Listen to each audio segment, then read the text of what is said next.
साफ सबको जय यीशु की।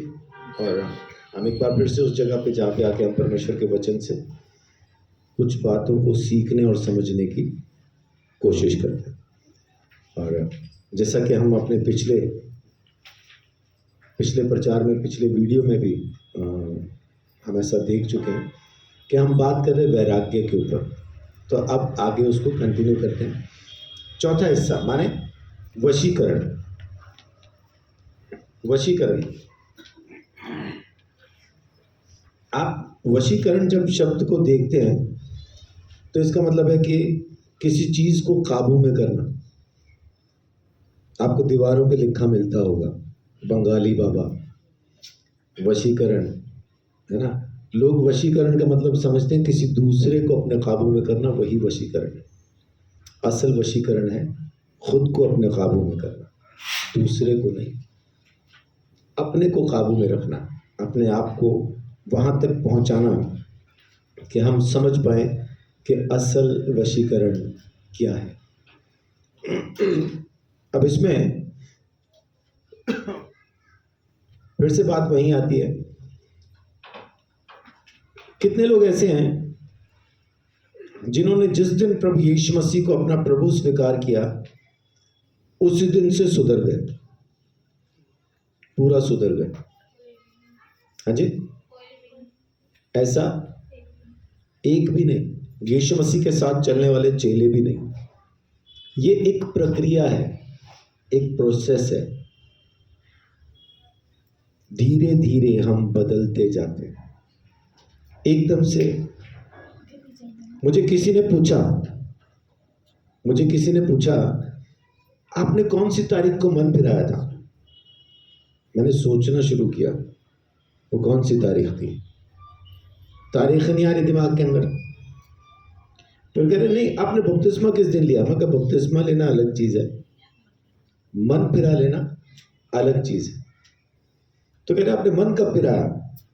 तो मैं कुछ देर सोचने के बाद फिर मैंने आखिर में उसको कहा अभी भी फिरा ही रहा हूं। कह रहे कब तक फिराते रहेंगे। हंसने लग गया सामने से कि कब तक फिराते रहेंगे। फिर से मैंने बड़े सहज भाव से, बड़े आराम से उसको जवाब दिया जब तक जिंदा रहूंगा ये प्रोसेस चलता ही रहेगा। क्यों? क्योंकि अभी एक सेकंड के बाद आपकी कब किसके साथ क्या बात हो जाए और कब आप गुस्से में आ जाएं कोई नहीं जानता। कब आपको किसकी कौन सी बात बुरी लग जाए और आप उससे सिर्फ नाराज ना हो, नफरत करना शुरू कर दे, कोई नहीं जानता। इन्हीं चीजों से तो निकलना है हमें। ये हम शुरू कर लेते हैं, उसके बाद फिर धीरे धीरे निकलना शुरू होते वहां से। इसको कहते हैं वशीकरण। ये होता है प्रैक्टिस करने से। पैदा होते ही कोई भी साइकिल चलाना नहीं जानता। जिसको भी साइकिल चलानी है उसे साइकिल चलाने का अभ्यास करना ही होगा। और जिसको अपने ऊपर एक कंट्रोल चाहिए, सब चीजों को त्याग के अपने आप को वश में अगर किसी को रखना है तो उसको इसका अभ्यास करना ही होगा। बिना अभ्यास के आप ये काम कर ही नहीं सकते। एक भाई, उनका नाम हंसराज है। पहले वो प्रभु में हुआ करते थे, अभी वो प्रभु में नहीं है। उन्होंने किसी और को अपना प्रभु बना लिया।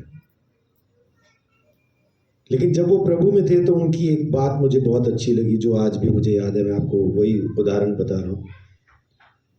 वो अपने ऑफिस में गए, सरकारी नौकरी, अच्छी तनख्वाह। ऑफिस में पहुंचे, सफेद कमीज उन्होंने पहन रखी थी और वहां पे किसी का शायद जन्मदिन था या कुछ ऐसा था। उन्होंने समोसे मंगवा रखे थे। टीम को कहा कि आप खाएं, तो उन्होंने कहा कि मैं उपवास में हूं, मैं समोसा आज नहीं खाऊंगा, लेकिन आपको बधाई हो, ऐसा सब कुछ इन्होंने कहा। तो वो जबरदस्ती खिलाने के लिए जब उनको गए तो जो वो पेपर की होती है ना प्लेट, जिसको हम डूना कह देते हैं, उसमें सॉस भी थी और समोसा भी था। तो जब वो जबरदस्ती खिलाने के लिए गए तो सॉस इनके ऊपर गिर गए।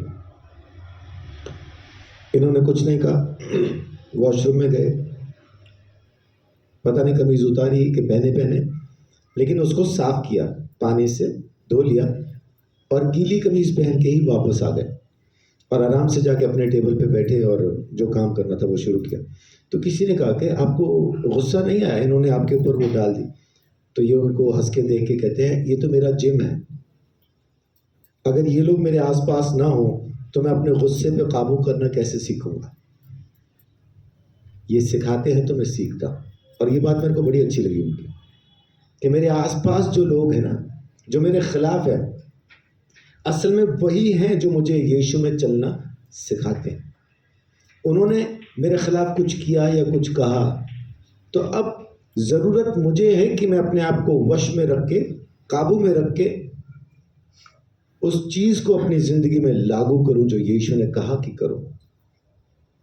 और हम बेकाबू हो जाते हैं ना। इसलिए वचन भी कहता है कि घोड़ों को, खच्चरों को लगाम की ज़रूरत है। तुम्हें वैसा नहीं होना, तुम निर्बुद्धि नहीं हो, तुम सीख सकते हो। तो परमेश्वर का धन्यवाद कि घोड़े और खच्चर के जैसा हम लगाम में नहीं जीते, नहीं सीखते, बल्कि परमेश्वर के वचन से सीखते। ये वैराग्य है, ये त्याग, वशीकरण है। लोगों ने वशीकरण का मतलब ही कुछ और निकाल लिया और दीवारों पे लिखा है बंगाली बाबा, है ना, वशीकरण, हमारे पास आए, हम आपको वो इंसान आपके काबू में करके दे देंगे जिसको आप चाहते हैं कि आपके काबू में रहे। सोचने वाली बात ये, जो इंसान जिसको आप इतने प्रेम, इतनी मोहब्बत से अपने साथ रखना चाह रहे हैं, आपके प्रेम के बावजूद आपके वश में नहीं है, ये बाबा करवा देगा? उसके पैसे बनते खाली। वशीकरण, असल वशीकरण, असल त्याग, असल वैराग्य है खुद को वश में करना, खुद को परमेश्वर के साथ चलाना। और ये धीरे धीरे होगा, एक प्रोसेस है, एक प्रक्रिया है जिसमें आप बढ़ते जाते हैं, जिसमें आप बढ़ते जाते हैं। पहला कुरिन्थियों 9 अध्याय, बात करते हैं पौलुस की। पौलुस वो अपने आप को कहता है कि मैं फरीसियों का फरीसी, शास्त्रियों का शास्त्री, पक्का यहूदी हूं और वचन का जानकार, सब कुछ उसके पास है और अच्छे से जानता है क्या करना है क्या नहीं करना है। लेकिन तो भी अपने बारे में क्या कहता है, देखिए 9 का 26 और 27। इसीलिए मैं तो इसी रीति से दौड़ता हूँ, परंतु लक्ष्य ही नहीं। मैं भी इसी रीति से मुक्कों से लड़ता हूँ, परंतु उसके समान नहीं जो हवा पीटता हुआ लड़ता है। आपने कभी हवा में मुक्के मारता किसी को देखा है? हवा में मुक्के मारता देखा किसी को? सागर कह रहा हाँ, किसको देखा?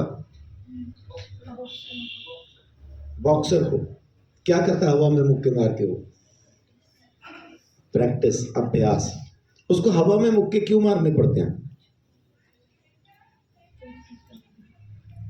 हवा में मुक्के क्यों मारने पड़ते हैं? अगर आप मुक्के मारने की प्रैक्टिस नहीं कर रहे हैं ना, तो एक टाइम ऐसा आ जाता है कि आपका हाथ थक जाता है, इतना भारी हो जाता है, मुक्का आप मारना चाह रहे मुंह पे, वो लगता घुटने पे, उठता ही नहीं हाथ। तो इसलिए उसको प्रैक्टिस करनी पड़ती है हवा में मुक्के मार के।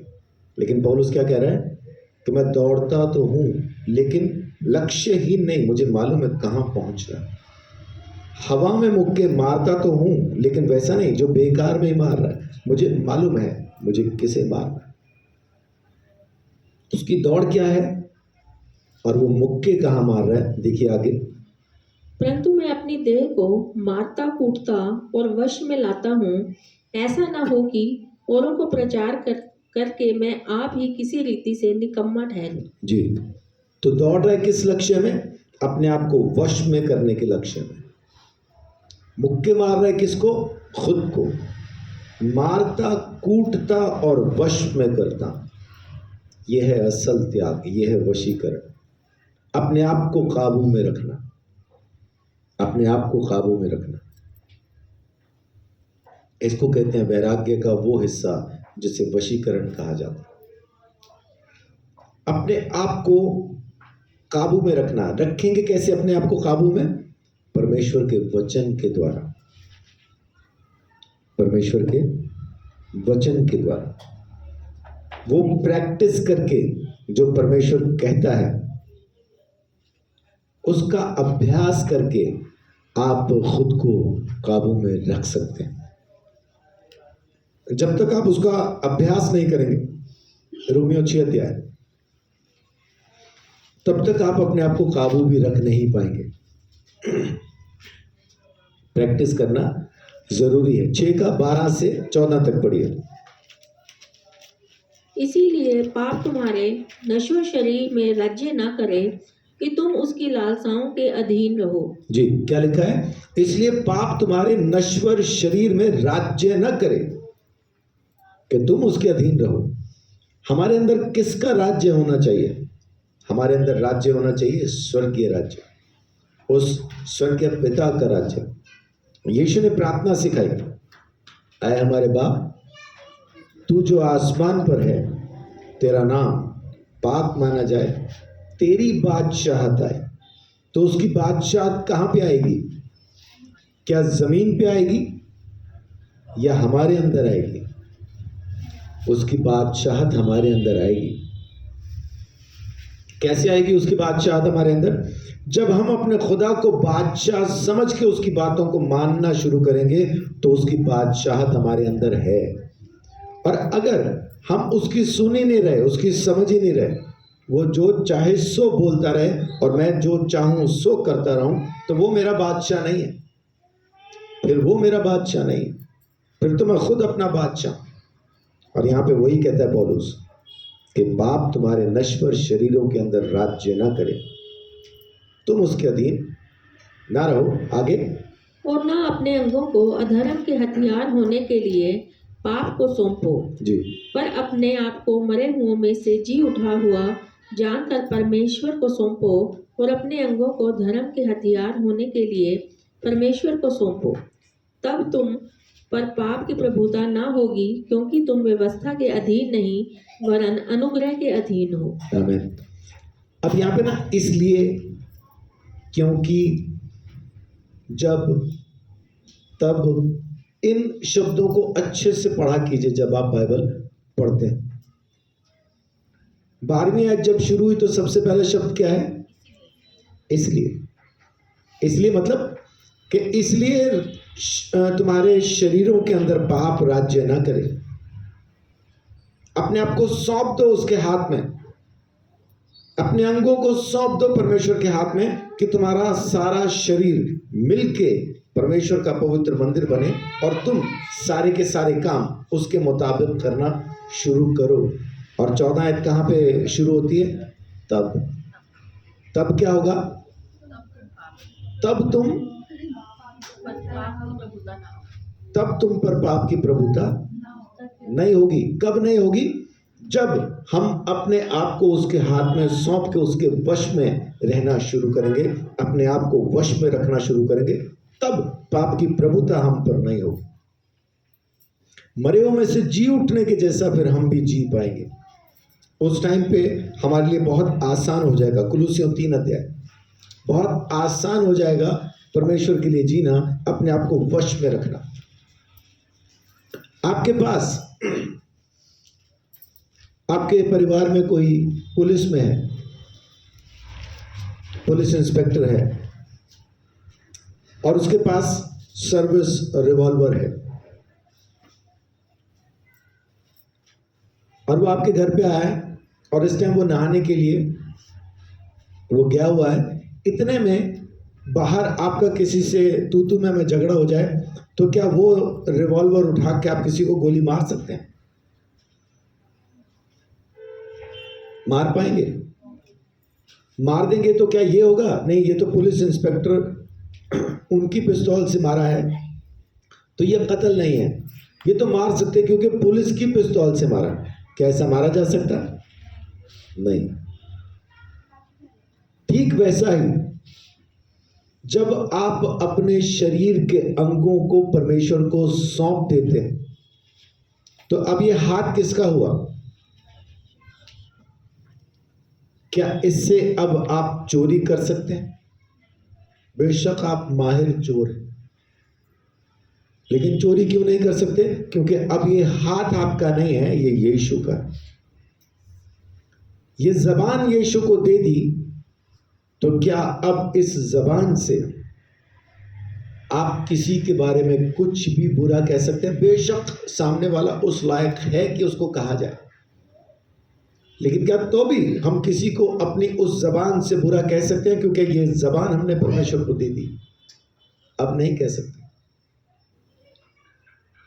यहूदा अपने खत के अंदर बात करता है कि मूसा की लाश के ऊपर मिकाइल स्वर्गदूत का और शैतान का वहां पे एक तरह से विवाद हुआ, और शैतान ने जो मन में आया होगा वो कहा होगा मिकाइल को, लेकिन मिकाइल ने क्या कहा? परमेश्वर ही तुझे डांटे, परमेश्वर ही तुझे देखे, मैं तुझे कुछ नहीं कह रहा हूं। नहीं तो मिकाइल योद्धा स्वर्गदूत, एक सेकंड लगता उसको तलवार खींच के सामने वाले को मारने में, लेकिन वो चुप था, शांत था, कुछ नहीं बोला। मूसा का भाई, मूसा की बहन उसके खिलाफ आके खड़े हो गए। क्यों? क्योंकि उसने एक कूशी स्त्री के साथ विवाह कर लिया और कहना शुरू किया, तू ही क्या है, हम भी तो हैं। मूसा ने क्या कहा? कुछ नहीं। और वहां पे वचन में क्या लिखा है कि मूसा तो पृथ्वी पर रहने वाले सब मनुष्यों में सबसे अधिक नम्र था। वहां लिखना पड़ा, परमेश्वर के वचन में वो लिखा गया, उसकी गवाही है। शांत रहा। उसकी बहन को, मरियम को, सेनाओं के यहोवा ने कोड़ी कर दिया। मूसा परमेश्वर के सामने खड़ा हो गया, ये ना कर। परमेश्वर ने क्या जवाब दिया था? अगर इसने अपने बाप के मुंह पे थूका ही होता तो क्या 7 दिन के लिए श्रापित न ठहरती? तो अब 7 दिन के लिए कोड़ी रहेगी, इसको बाहर रखो। अपने अंगों को जब हम परमेश्वर को सौंप देते हैं, कुलुस्सियों 3 अध्याय, जब अपने आप को उसके हाथ में सौंप देते हैं तो एक काम करते हैं, फिर हम अपना जो पुराना हिसाब किताब है उसको निकाल देते हैं और नया पहन लेते हैं। कुलुस्सियों 3:9-10। एक दूसरे से झूठ मत बोलो, क्योंकि तुमने पुराने मनुष्यत्व को उसके कामों समेत उतार डाला। झूठ मत बोलो, क्यों? क्योंकि, है ना, ये क्योंकि इसलिए तब जब जहां कहीं आए उसको वैसा ही पढ़िए। एक दूसरे से झूठ मत बोलो, क्यों ना बोले? क्योंकि तुमने अपने पुराने मनुष्यत्व को उतार दिया है और नए मनुष्यत्व को पहन लिया है, जो अपने सृजनहार के स्वरूप के अनुसार ज्ञान प्राप्त करने के लिए नया बनता जाता है। आमीन। किसके अनुसार? अपने सृजनहार के अनुसार, प्रभु यीशु मसीह के अनुसार। तुमने उतार दिया, नया पहन लिया, और अब तुम यीशु मसीह के जैसा बनते जाते हो। ज्ञान प्राप्त करने के लिए। ज्ञान कौन सा प्राप्त करना है? ज्ञान प्राप्त करना है कि किस तरह से परमेश्वर के अधीन हम रह सके, किस तरह से अपने आप को हटा के हम परमेश्वर के साथ चल सके। गलातियों 3:27 में लिखा है कि तुमने जो बपतिस्मा लिया ना, तो तुमने यीशु मसीह को पहन लिया। गलातियों 3:27 कहते हैं तुमने यीशु मसीह को पहन लिया। तो अब हमारा नया मनुष्यत्व कौन सा है? खुद प्रभु यीशु मसीह। खुद प्रभु यीशु मसीह हमारा नया मनुष्यत्व है, हमने उसको पहन लिया। यह है वशीकरण, है ना। अब अगले हिस्से पे पहुंचते हैं, 5वां हिस्सा। 5वां हिस्सा है मरकट। मरकट, मरकट बंदर को भी कहते हैं संस्कृत में। यानी ये एक इस तरह का वैराग्य है कि हमने चीजें छोड़ी तो हैं, जैसे बंदर बैठा है, शांत बैठा है एक पेड़ की डाली के ऊपर, एक शाख पे वो शांत बैठा है, लेकिन जैसे ही उसकी कोई मनपसंद चीज उसे दिखाई देती है, तुरंत झपट्टा मारता, तुरंत झपट्टा मारता। तो ये भी हमारा पल भर का एक खेल होता है, एक सेकंड के अंदर सब कुछ आगे पीछे हिल जाता है। माने जो छोड़ा वो सब कुछ एक सेकंड के अंदर उसको पूरी तरह से फिर से बेचैन होके उस चीज को पाने के लिए। आपने महसूस किया होगा, बहुत से लोग जब किसी चीज को पाने की कोशिश में होते हैं ना, बेचैन हो जाते हैं बहुत ज्यादा। उस टाइम पे जमाने भर की गलतियां करते हैं सिर्फ उसको हासिल करने के लिए।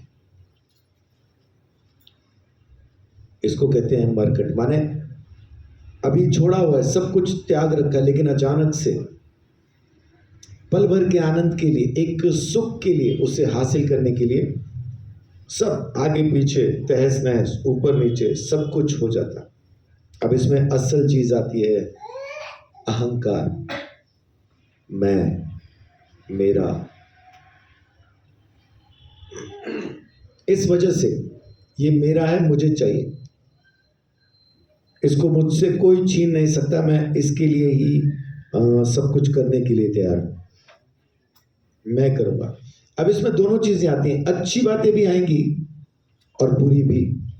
बुरी माने चीज को हासिल करने के लिए बहुत से लोग तो कत्ल कर दिया करते हैं। मैंने सुना, मैं जानता नहीं हूं, अंबाला के ही 2 भाइयों के बारे में मैंने सुना, सच है झूठ है नहीं मालूम, लेकिन क्या कि उनका बाप बहुत अमीर था, दोनों भाइयों के लिए बहुत कुछ छोड़ के गया। ये चाहते तो आपस में बांट के, बड़े वाला ज्यादा भी ले लेता ना, बड़े वाला ज्यादा भी ले लेता, छोटे वाले को कम भी देता, तब भी वो कम भी इस छोटे के लिए उतना होता कि उसको सारी जिंदगी किसी चीज की जरूरत नहीं पड़ती। लेकिन उसको चाहिए था, दोनों को ही चाहिए था। कचहरी में उन्होंने केस किया एक दूसरे के ऊपर, एक दूसरे पे केस करने के बाद कोई भाई केस जीता कोई हारा, मतलब बड़ा जीता कि छोटा नहीं मालूम, लेकिन एक जीत गया।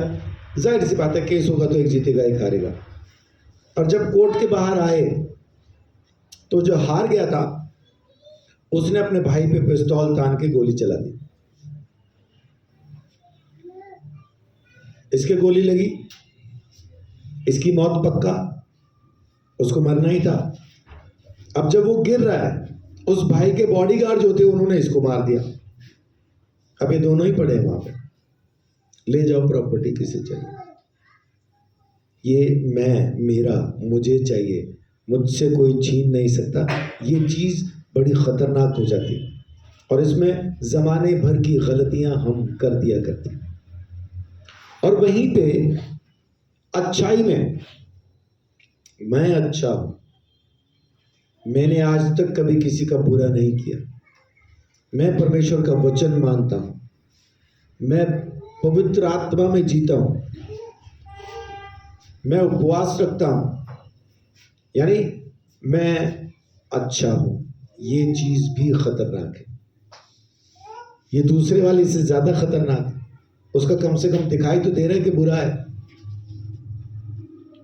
यहां पे ये समझ भी नहीं पाता, इनको समझ में भी नहीं आता कि ये बुराई में चले गए, अपने आप को अच्छा समझ के। आपको चर्च के अंदर, चर्च से मेरी मुराद है विश्वासियों में, ऐसे बहुत सारे भाई बहन नजर आएंगे जो अपने आप को दूसरों से बेहतर समझते हैं। मैं पवित्र जिंदगी जीता हूं, मैं अच्छी जिंदगी जीता हूं, मैं उपवास में रहता हूं, मैं वचन पढ़ता हूं, मैं प्रार्थना करता हूं, मैं सब कुछ करता हूं। ये मैं जो है ना, ये बहुत सी जगहों पे खतरनाक हो जाता है।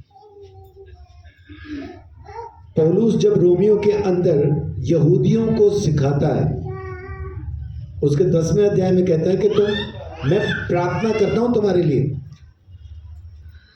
मैं तुम्हारे लिए प्रार्थना करता हूं कि तुम परमेश्वर को जान सको।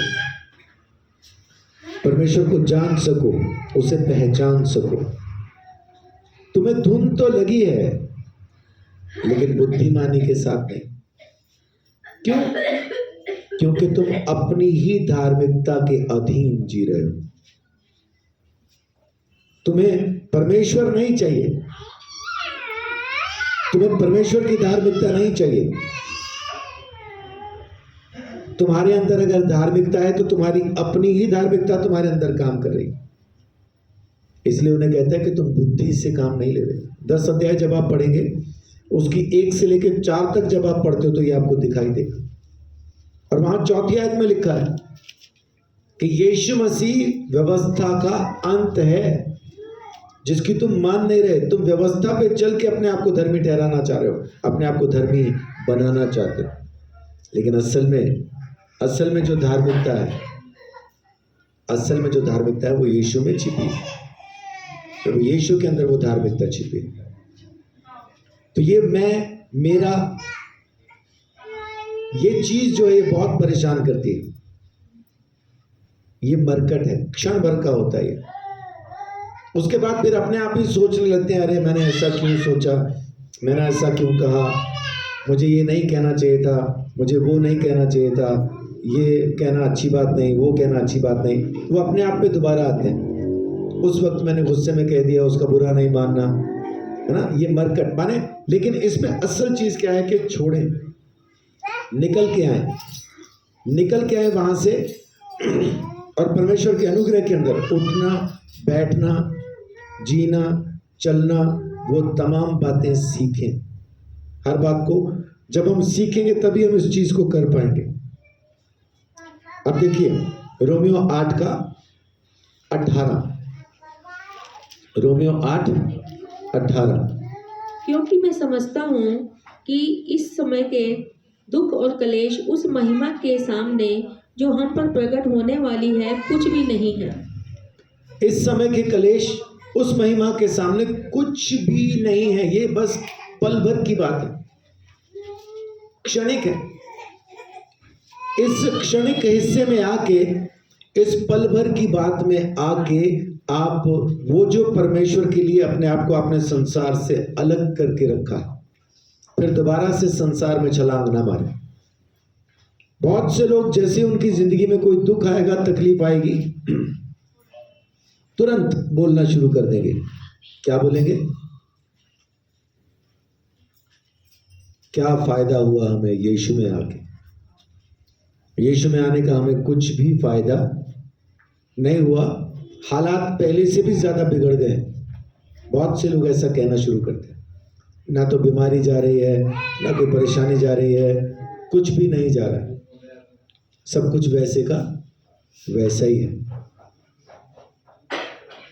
लेकिन ये कितनी देर का है? जमीन पे हम कितनी देर के लिए जिंदा है? ज्यादा से ज्यादा 500 साल, इससे ज्यादा तो नहीं। 500 साल के बाद तो मर ही जाएंगे। उसके बाद जाएंगे कहां? या तो आग की झील में या परमेश्वर के। और क्योंकि हमने यीशु को अपना प्रभु स्वीकार किया है तो हम आग की झील में नहीं जाएंगे, हम जाएंगे परमेश्वर के राज्य में। और वहां कितनी देर के लिए? वहां सदा के लिए, हमेशा के लिए। अब ये बताइए, ये 500 साल का दुख उस हमेशा के आनंद के सामने कितना बड़ा है? हमेशा का मतलब है आपको पता ही नहीं है कब तक, आप हमेशा रहने वाले, कभी खत्म नहीं होंगे, कभी नाश नहीं होगा। स्वर्ग में जब हम स्वर्ग राज्य में जाएंगे, अनंत जीवन क्यों कहते हैं? क्या वहां पे हम मरेंगे नहीं? वहां क्यों नहीं मरेंगे? मौत क्यों नहीं है? मौत क्यों नहीं है? क्योंकि मौत को भी यीशु मसीह जब सिंहासन पर बैठेगा ना, तो मृत्यु को भी आग की झील में डाल देगा। वो आखिरी बैरी है हमारा, जिसे यीशु कुचल के खत्म कर देगा। अब जब वो रही ही नहीं, मालूम कौन मर गया? उस दिन शैतान के खेमे में बड़ी तकलीफ होगी। हाय, साडी भैन मौत मर गई। मौत ही मर गई। हाँ जी,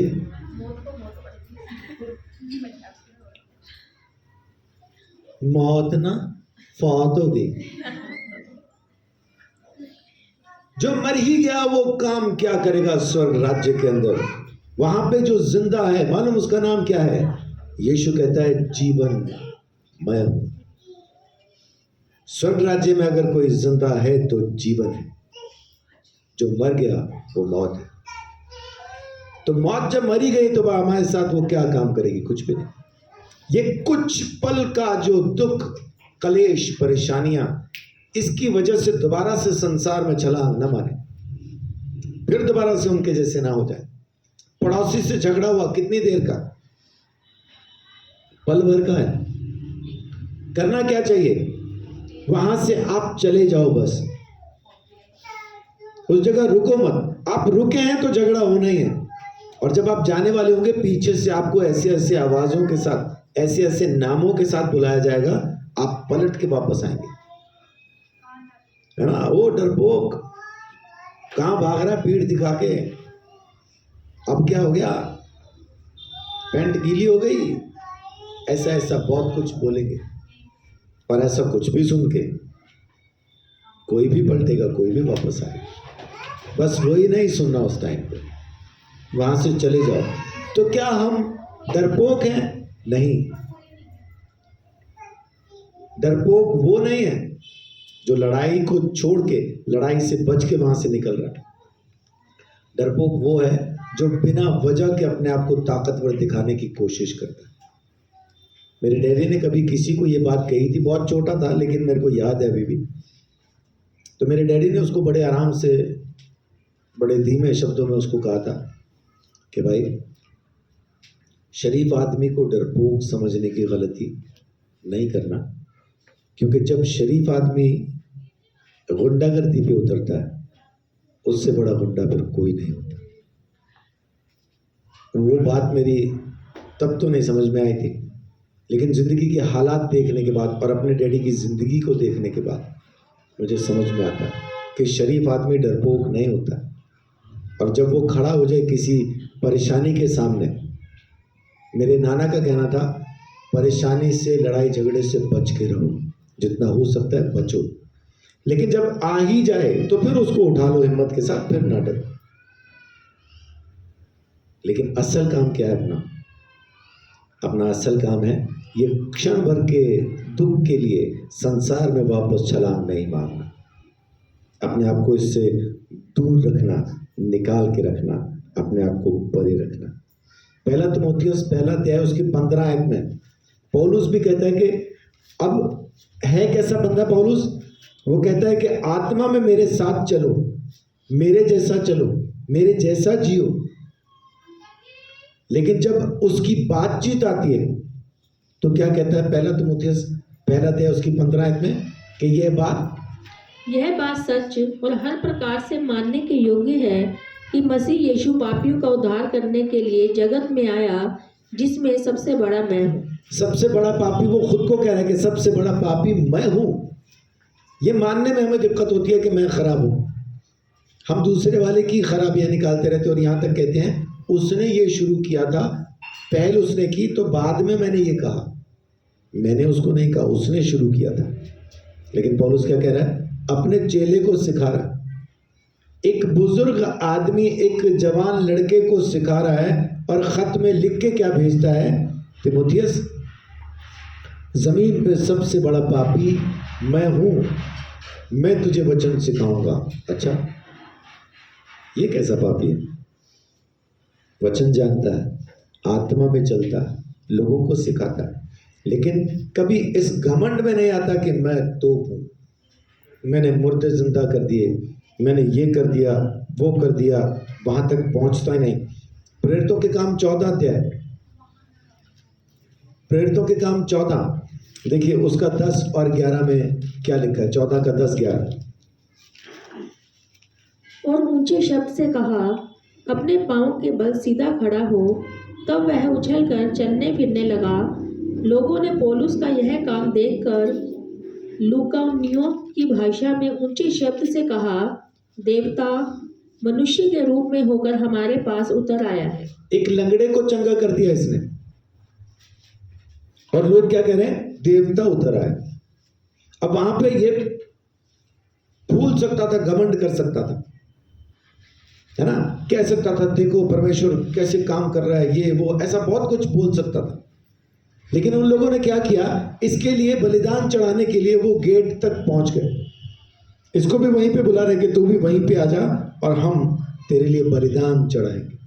ये वाकई में एक देवता के जैसा, फूलों के हार, बलिदान। आज जैसे यहाँ पे हुआ, क्योंकि आज थोड़ा सा मैं जल्दी पहुंचा चर्च में दर्द की वजह से, तो क्या कहा गया? अब पास्टर जी आगे स्वागत करो। किसका? कहां पे? मेरा स्वागत मेरे ही घर में।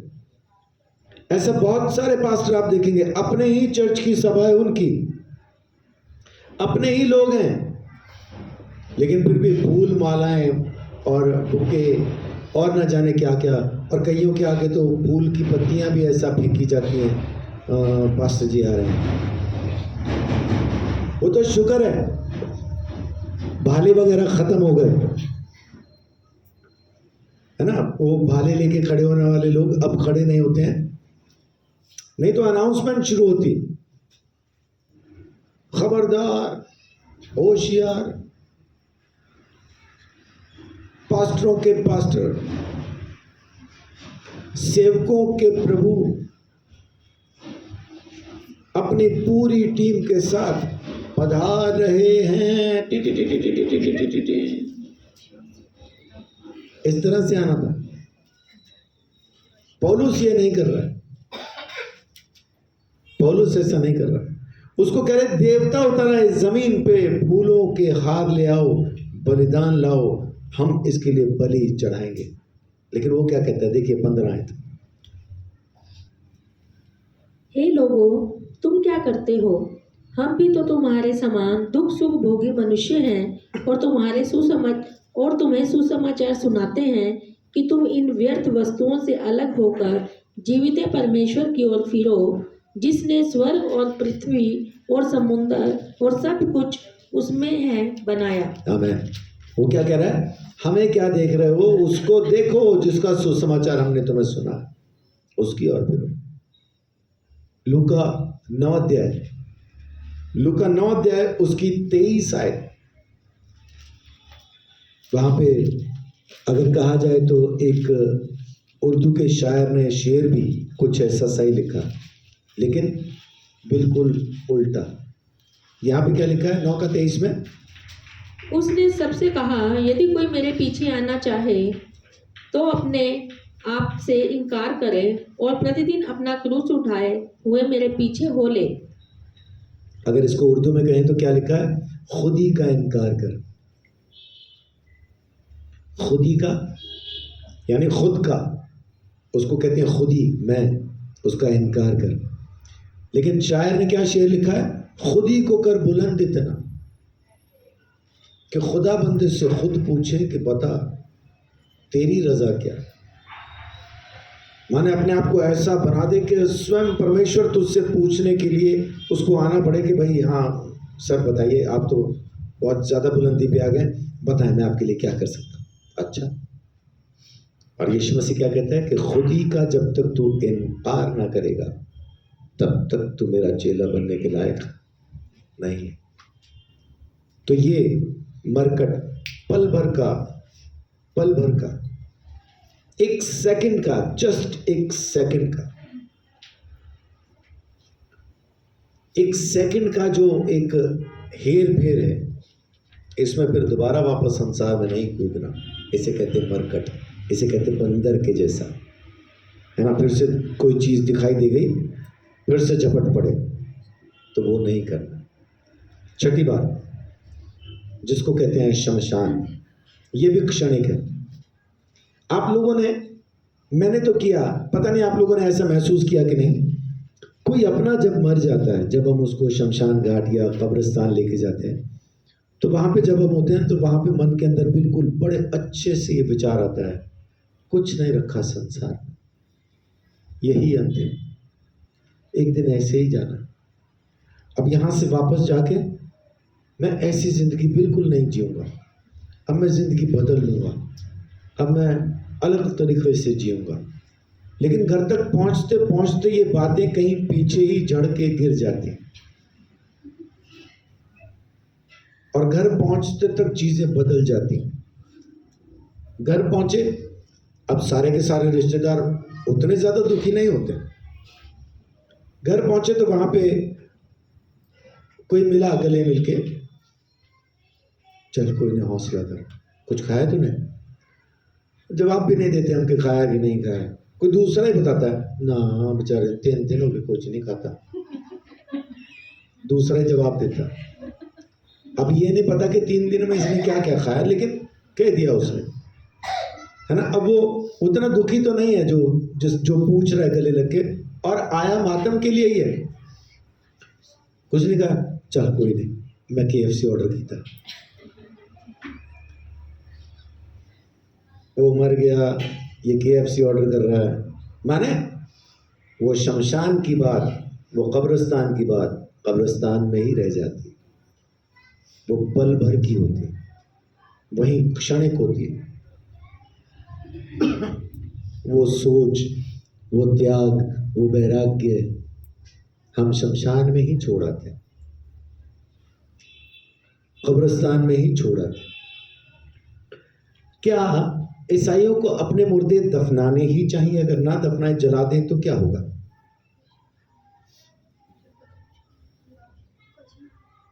कुछ क्यों नहीं होगा? जल देगी लाश।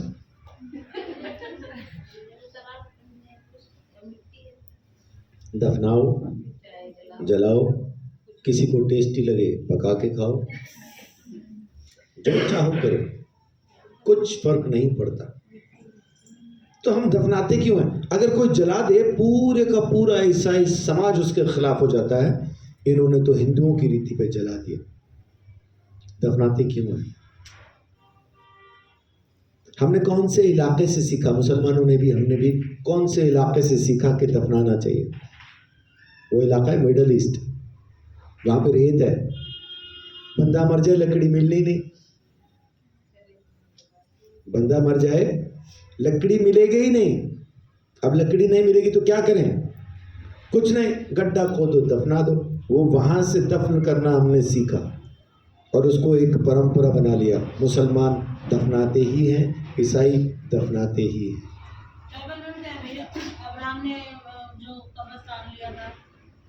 वो इलाका ही वही है, वहां है ही नहीं लकड़ी, रेगिस्तान है वो।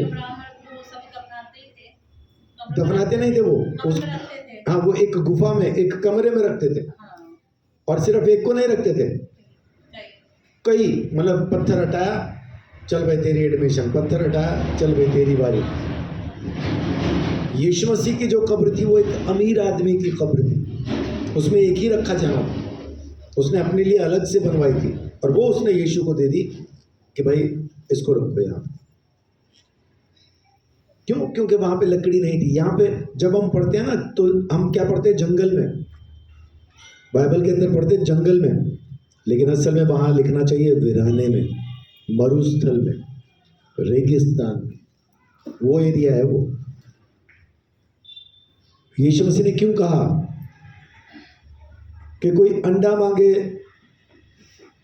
तो उसको क्या दे? अंडे की जगह क्या दे? मछली मांगे तो सांप, अंडा मांगे तो क्या दे? कौन सा बिच्छू अंडे जैसा होता है? हाँ जी, रेत में होता है, सफेद रंग का होता है, अपने आप को जब छुपा के बैठता है तो लगता है रेत में अंडा दबा हुआ, तो वो इलाका ही रेत का है। इसलिए यीशु कहता है कि अंडा कोई मांगे तो तुम्हें बिच्छू दे। क्यों कह रहा है? क्योंकि वहां पे वैसा दिखाई दे रहा है, इसीलिए। ये बात मैंने कहां से शुरू की? हम कभी कभी ऐसा परंपराओं के पीछे चल देते हैं, कुछ भी आड़ा टेढ़ा हो जाए तो फिर से वही वैसा शुरू हो जाता है। शमशान घाट के अंदर हम गए हैं, जलाया दफनाया जैसा भी किया, हम वापस आ गए,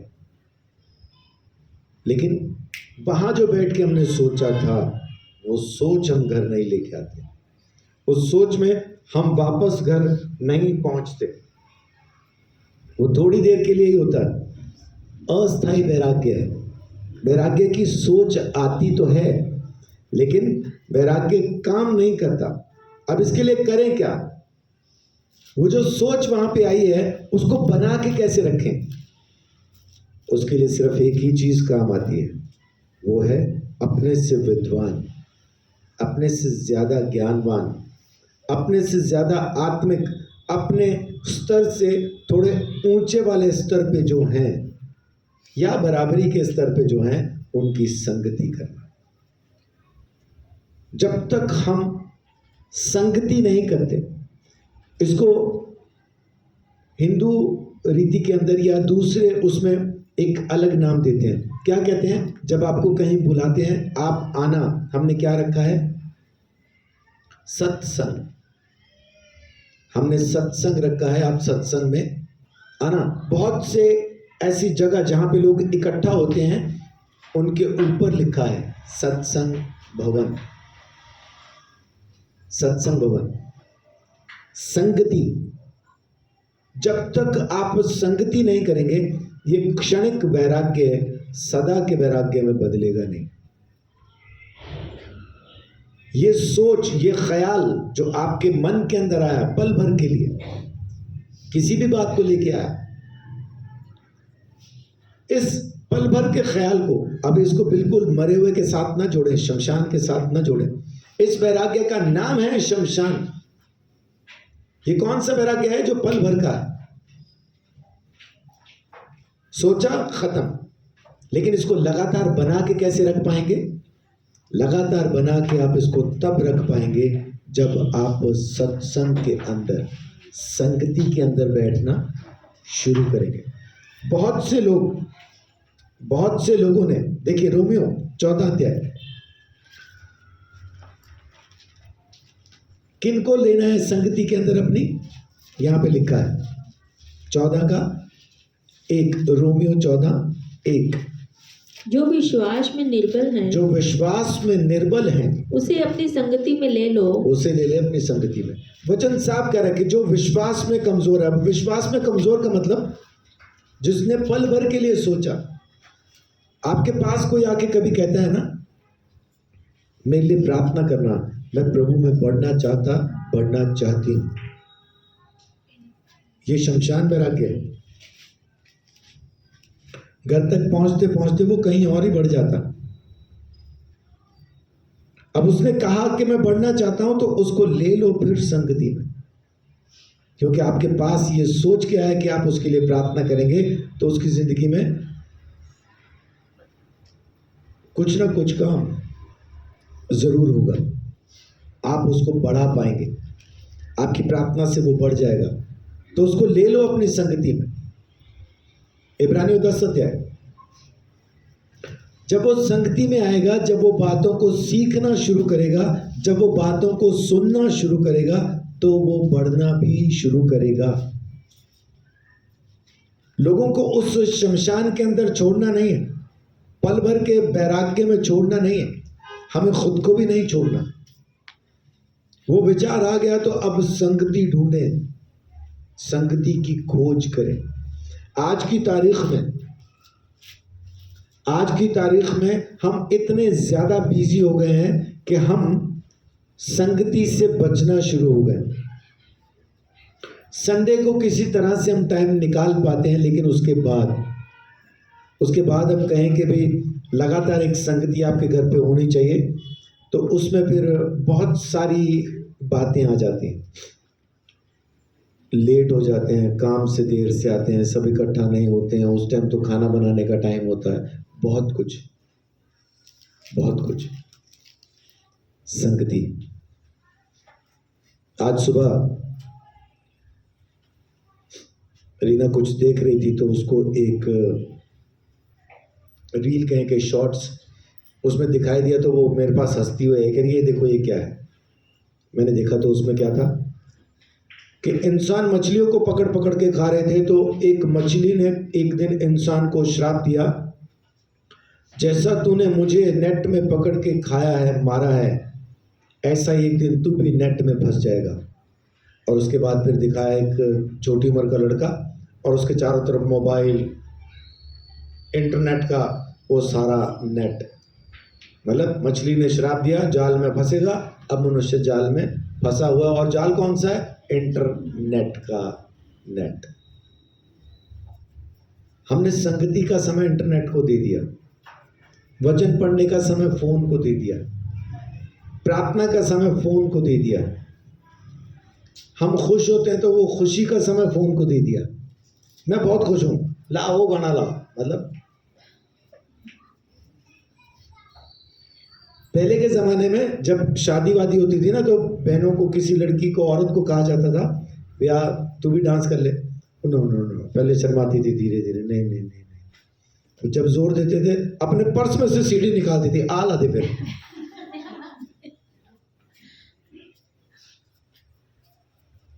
अब सीडी वाला मामला खत्म हुआ, सीधा फोन। संगति जरूरी है। इब्रानियों 10 अध्याय और वहां पे आप देखिए 23 से लेके 25 तक। आओ हम अपनी आशा के अंगीकार को दृढ़ता से थामे रहें, क्योंकि जिसने प्रतिज्ञा की है वह सच्चा है। और प्रेम और भले कामों में उकसाने के लिए हम एक दूसरे की चिंता किया करें जी, 25 तक। और एक दूसरे के साथ इकट्ठा होना न छोड़ें, जैसा कि कितनों की रीति है, पर एक दूसरे को समझाते रहें। और ज्यों-ज्यों उस दिन को निकट आते देखें, त्यों-त्यों और भी अधिक यह किया करें। हाँ, अपनी आशा को ना छोड़े। क्यों? क्योंकि जिसने वायदा किया है वो सच्चा। अब करें क्या? संगति करना नहीं छोड़ना, संगति करना नहीं छोड़ना। और संगति करना छोड़ते हैं तो खतरनाक चीज 26 आयत से शुरू होती है, जो हम नहीं पढ़ रहे, लेकिन आप पढ़ लीजिएगा। जानबूझ के पवित्र आत्मा को चख के उसके बाद भी अगर पाप करते रहें तो फिर तो एक आग का बस वही भयंकर ज्वलनशील वही बाकी, और कुछ बाकी नहीं। कारण संगति जब हम करना छोड़ते हैं, जब हम सीखना शुरू नहीं करते हैं, तो हम धीरे धीरे प्रभु यीशु मसीह को ही छोड़ देते हैं। यीशु को थामे कौन रहेगा? जो सीख रहा है लगातार, जिसने खाली नाम सुना है, काम देखा है और संगति नहीं कर रहा। कुछ समय के बाद मैं आपको उसे घंटियां बजाता दिखा दूंगा, सड़कों पर सर टेक के दंडवत करके जाता दिखा दूंगा। क्यों?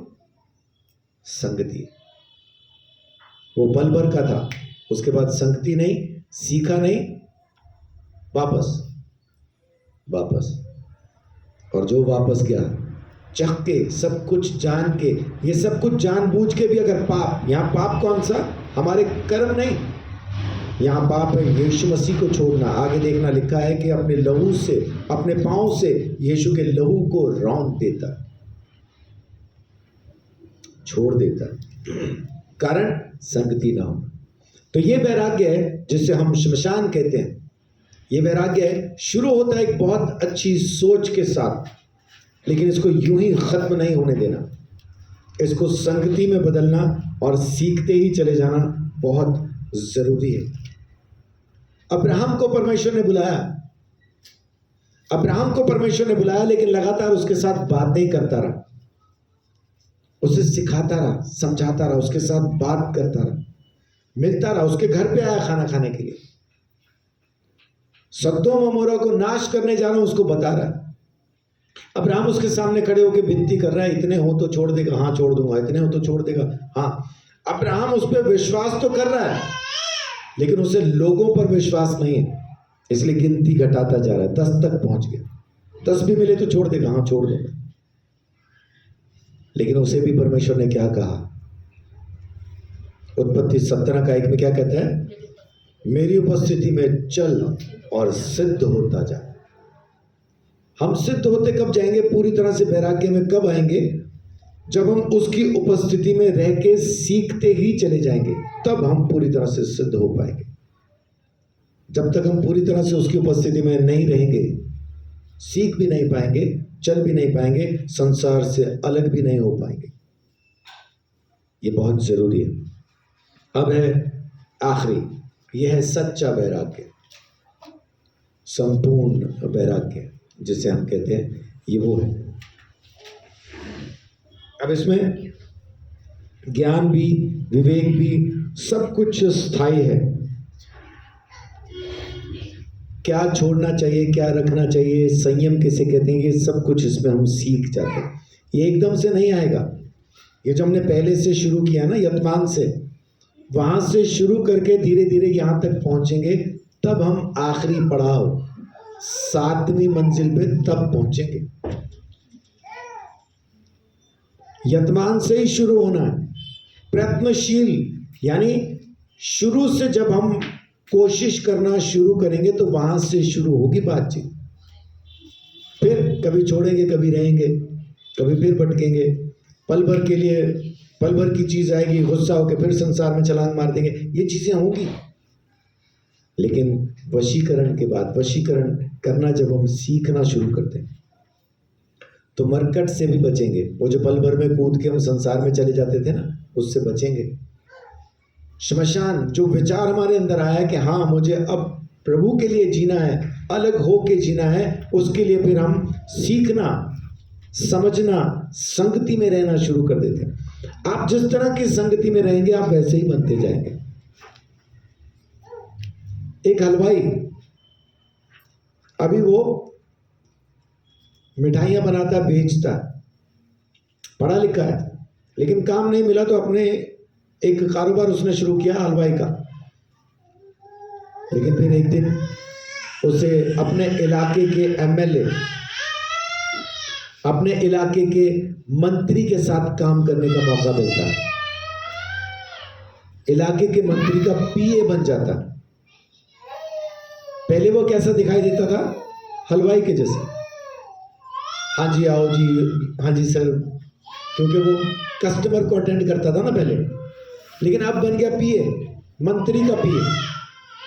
और 4-6 महीने के बाद आपको वो कैसा दिखाई देगा? 4-6 महीने के बाद आपको वो मंत्री के जैसा ही दिखाई देगा। बिल्कुल मंत्री के जैसा ही बातचीत करेगा, मंत्री के स्वभाव में ही आ जाएगा। शरीफ लड़का, बिल्कुल एकदम लड़कियों जैसा लड़का, गाय जैसा, जिसको कहते हैं ना बड़ा साऊ, और मोहल्ले के उन लड़कों के साथ घूमना शुरू कर दिया जिनको सब कहते थे ये तो बदमाश है। अब 6 महीने के बाद ये लड़की जैसा कैसा दिखाई देगा? ये भी वही कॉलर पीछे, बाल ऊपर, और आ हुए जा हुए, वही अंदाज में होगा।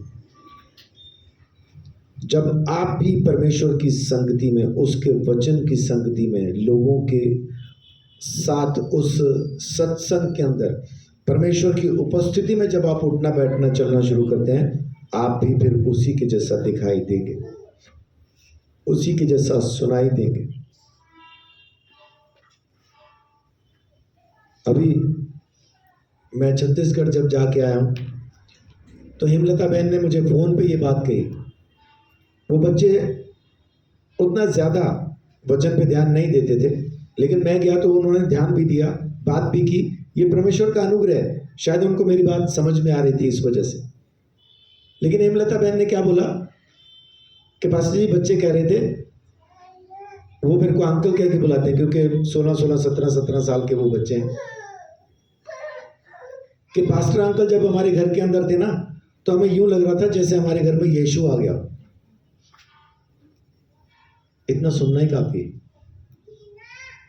आपके स्वभाव में, उठने में, बैठने में, चलने में, बातचीत करने में अगर वो दिखाई दे रहा है, काफी है। और इसको सुन के खत्म नहीं करना, इसको सुनने के बाद पूरे अच्छे से समझ के इसमें बढ़ते जाना। आपका ज्ञान स्थायी हो, आपका विवेक स्थायी हो, आप संयम में हो, आप उसके जैसा दिखाई देते हो। ये सब कुछ फिर आपके अंदर दिखना, आपके अंदर चलना शुरू हो जाना चाहिए, आपके अंदर रहना शुरू हो जाना चाहिए। आपके अंदर हर एक बात काम करना शुरू कर देनी चाहिए, तब जाके ये सब चीजें पूरी हो जाती। दुख सुख तमाम बातें, इन सब का अंत हो जाता है, ये संपूर्ण वैराग्य होता है। पहला योना 2 अध्याय, फिर आप संसार से पूरी तरह से अलग हो जाते हैं।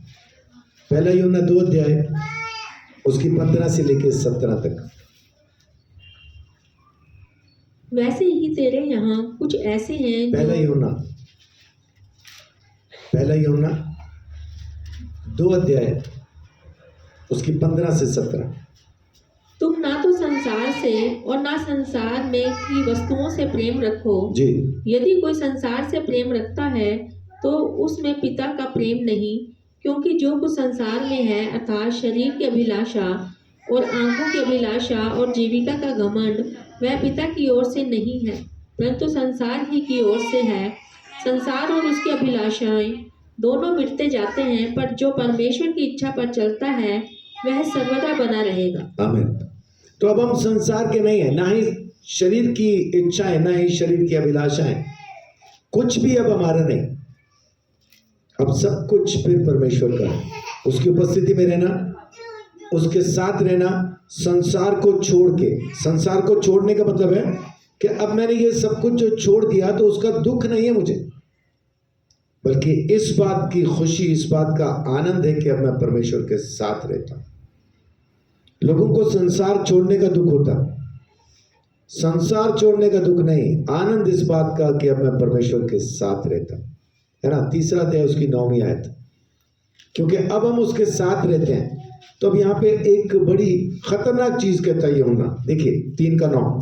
जो कोई परमेश्वर से जन्मा है वह पाप नहीं करता। ये तो सिंपल बात है कि जो परमेश्वर से जन्मा वो पाप नहीं करता, ये सिंपल है। लेकिन आगे देखिए, क्योंकि उसका बीज उसमें बना रहता है और वह पाप कर ही नहीं सकता। अब ये वाली बात देखिए, उसका बीज बना कब रहेगा? जब हम संगति में रहेंगे, जब हम लगातार सीखते रहेंगे, उसका बीज हम में बना रहता है, उसका बीज उसमें बना रहता है। जो परमेश्वर से पैदा हुआ वो पाप कर ही नहीं सकता।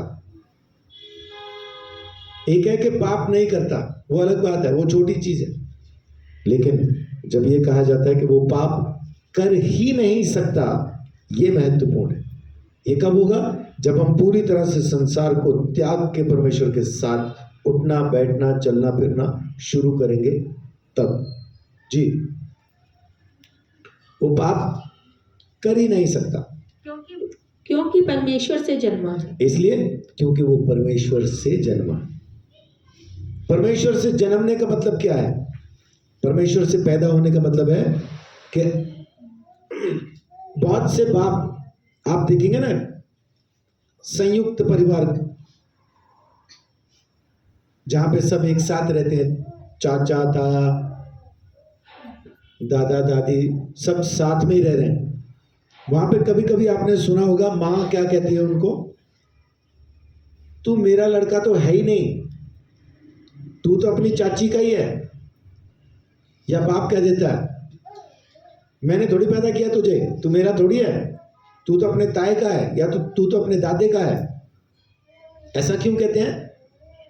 क्योंकि वो उनसे कहीं ज्यादा उनकी संगति में उठता बैठता है, इसलिए कहते तू तो पैदा ही उनसे हुआ। परमेश्वर से कौन जन्मा है? जो उसी के साथ उठता बैठता, उसी की संगति में रहता है। लोग कहेंगे तू इंसान नहीं, तू तो भाई परमेश्वर से ही पैदा हुआ, उसी की औलाद है, तू तो, तेरे पास उसके सिवाय बात ही नहीं किसी की। पंजाबी में एक बात कही जाती है,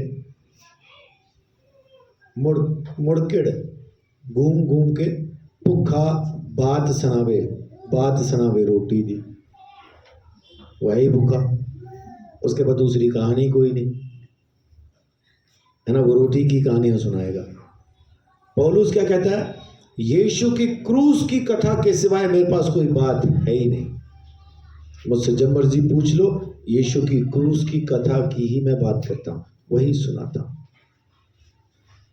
तो जब हम उसमें होते हैं, जब उसके साथ उठना बैठना चलना फिरना शुरू करते हैं, 5वां अध्याय उसके 18 है, तो फिर हम पाप कर ही नहीं सकते। जी 5 का 18, हम जानते हैं कि जो कोई परमेश्वर से उत्पन्न हुआ है वह पाप नहीं करता, पर जो परमेश्वर से उत्पन्न हुआ है उसे वह बचाए रखता है और वह दुष्ट उसे छूने नहीं पाता। आमीन। जो परमेश्वर से पैदा वो पाप नहीं करता, क्योंकि वो कर ही नहीं सकता, क्योंकि वो पाप कर ही नहीं सकता, और इसलिए परमेश्वर उसको बचाए रहता है। दुष्ट उसको छू भी नहीं पाता, उसको टच भी नहीं कर पाता। रोमियो 6 अध्याय। दुष्ट उसको छू भी नहीं सकता, दुष्ट उसको छू भी नहीं सकता, उसके आसपास भी नहीं आ सकता। ऐसा कब होता है? उसके बाद फिर देखिए, जब संगति में सच्चे वैराग्य के अंदर जब हम आ जाते हैं, उसके बाद फिर क्या होता है? रोमियो 6 अध्याय और उसकी 7 और 8 देखिए क्या लिखा है।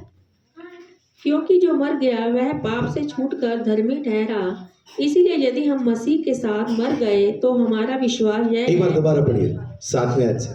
क्योंकि जो मर गया वह पाप से छूटकर धर्मी ठहरा। कौन मर गया?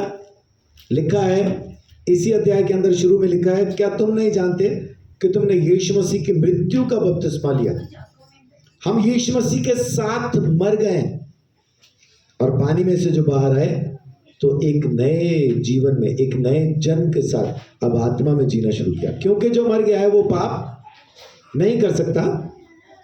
इसीलिए यदि हम मसीह के साथ मर गए तो हमारा विश्वास यह है कि उसके साथ जिएंगे भी। जी आमीन। अब हम क्योंकि उसके साथ मर गए इसलिए हम पाप नहीं कर सकते। पाप का मतलब क्या है? पाप का मतलब हमारे बुरे काम नहीं है।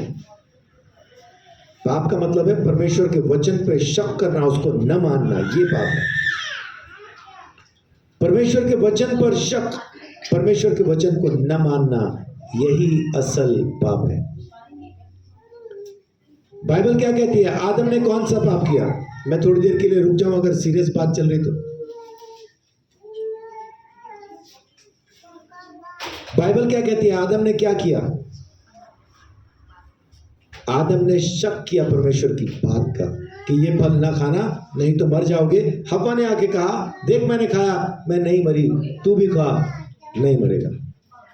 क्योंकि शैतान ने वही कहा था ना, खाओ छुओ नहीं मरोगे। शक, परमेश्वर की बात पर, उसके वचन पर शक को पाप कहते हैं। असल पाप वही है। तो जो कोई मर गया है, यीशु में जो मर गया, यीशु में खत्म हो गया, अब उसके लिए वचन पे शक करना है ही नहीं। अब वो पाप करेगा नहीं।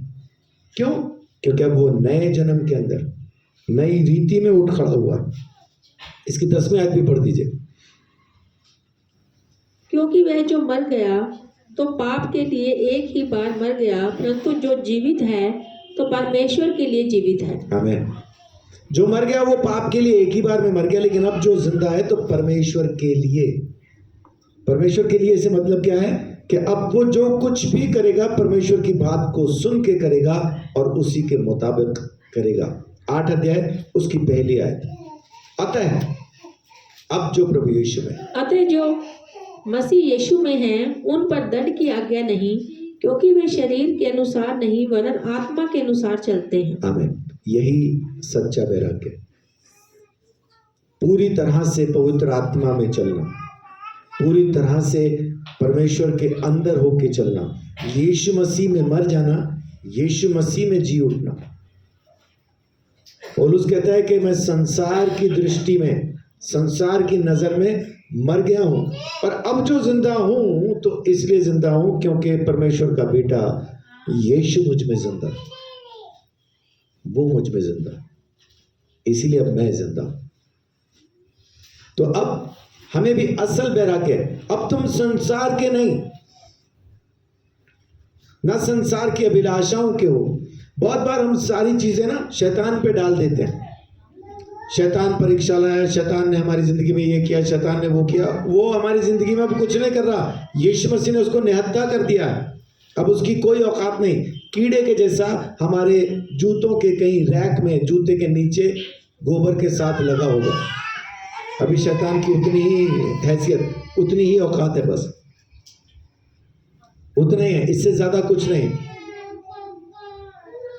तो फिर हम परीक्षाओं में जो फंस रहे हैं, समस्याएं आ रही हैं, वो कैसे आ रही हैं? याकूब कहता अपने पहले अध्याय में, अपनी अभिलाषाओं में फंस के खिंच के हम परीक्षा में पड़ते हैं। अभिलाषा गर्भवती होकर पाप को जन्म देती, और पाप की जो मजदूरी है वो मृत्यु है। तो मैं ये करता हूं, मैं पापी हूं, इसको मानना जरूरी है। हम शैतान पे डाल के बड़े आराम से बैठ जाते हैं, प्रार्थना करना जी शैतान की वजह से ये परीक्षा आ रही है, इसमें मुझे सुधरने की जरूरत नहीं। प्रार्थना करके शैतान के ही मारने चपले और मैं ठीक हूं, मैं खराब हूं, ये मानना जरूरी है। जब तक मैं ये ना मानूंगा कि मैं खराब हूं, तब तक मुझे कोई सुधार भी नहीं सकता। मेरी जिंदगी के अंदर जो कुछ हो रहा है, जो गलतियां, जो घटनाएं, जो कुछ भी खराब चल रहा है, मेरी वजह से चल रहा है। क्यों? क्योंकि मैं परमेश्वर की उपस्थिति में उसके साथ नहीं चल रहा, इसलिए वो सब कुछ चल रहा है। ये मानना जरूरी है। जो यीशु में मर गया वो पाप नहीं करेगा, लेकिन जो अभी तक जिंदा है, जैसा कहा था ना, मैं, मेरी, अपनी खुदी, जब तक मैं मुझ में जिंदा हूं तब तक मैं परमेश्वर की मर्जी को पूरा नहीं कर सकता। परमेश्वर की मर्जी को पूरा करने के लिए मेरे अंदर मुझे मरना और मेरे अंदर यीशु मसीह को जिंदा होना जरूरी है। जब तक ये होगा नहीं तब तक कुछ होगा नहीं। करते रहो जो मर्जी, यहां सामने बैठ के प्रचार करते रहो, लोगों के लिए प्रार्थना करके मुर्दे जिंदा करते रहो, कुछ नहीं, कुछ फायदा नहीं। यीशु मसीह बोलेगा, भाई साहब आप कौन? मैं आपको मिला ही नहीं कभी, मैं आपको जानता नहीं, है ना। फिर वो कह देगा, हे कुकर में रहने वालों, आग में जाके सीटियां बजाओ। क्या लिखा वहां पे? अच्छा, कुकर्मियों। मैं सोचा लिखा कुकर में रहने वाले। कुकर्मियों निकलो यहां से, मैं तुम्हें। उनके कुकर्म मालूम क्या है? पढ़ के देखिए, उनके कुकर्म क्या है। तेरे नाम से प्रचार किया, दुष्ट आत्माएं निकाली, भविष्यवाणियां की, आश्चर्य कर्म किए। कैसे कैसे कुकर्म है ये। कुकर्म ये नहीं थे। इनको करने के बाद वो इस वहम में आ गए कि हम तो परमेश्वर की उपस्थिति में चलते हैं, लेकिन चल रहे थे वो अपनी ही उपस्थिति में। परमेश्वर की बादशाहत उनके अंदर नहीं आई, वो अपनी ही बादशाहत में जी रहे थे, वो खुद ही बादशाह थे। और ये कब होता है? जब हम यीशु में मर जाते हैं। जब मैं मुझ में मर जाऊंगा और यीशु मुझ में जिंदा होगा, तब यीशु मुझे पहचानेगा, क्योंकि उसका अक्स उसे मुझ में नजर आएगा।